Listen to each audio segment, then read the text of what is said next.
Hi friends! Thanks for tuning in.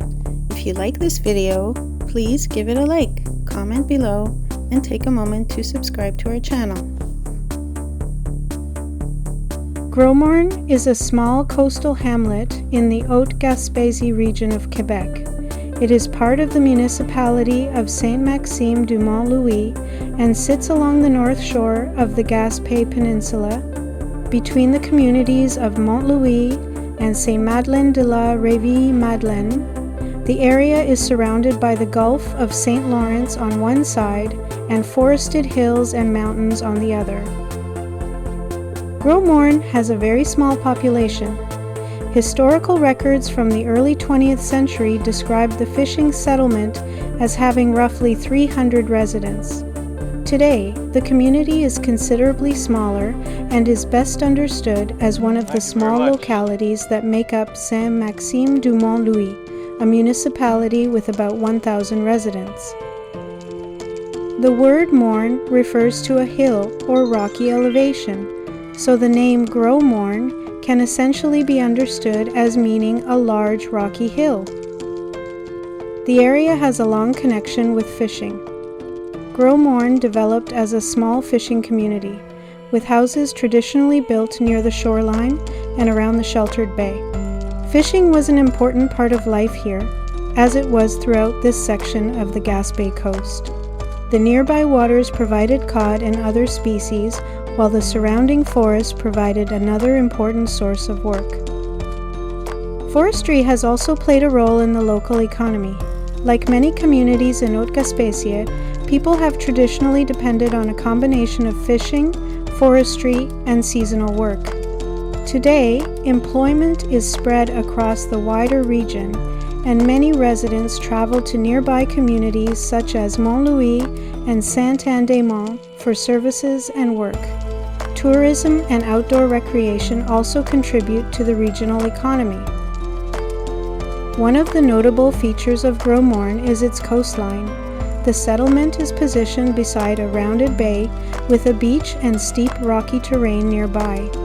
The coastal landscape is typical of this part of the Gaspé Peninsula, where the mountains come relatively close to the Gulf of St. Lawrence. This combination of forest, cliffs, shoreline, and open water gives the community a distinctive appearance. The coastline around Gros-Morne is also known for wildlife. Saint-Maxime-du-Mont-Louis identifies Gros-Morne as a location for a colony of black guillemots, a seabird that nests along rocky northern shorelines. These birds are recognizable by their dark bodies, white wing patches, and bright red legs. Today, Gros-Morne remains a small community within Saint-Maxime-du-Mont-Louis. From its early fishing daystow, the forests, coastline, and wildlife that surround it today, Gros-Morne is a small but distinctive part of Quebec's Gaspé coast.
Thanks for watching!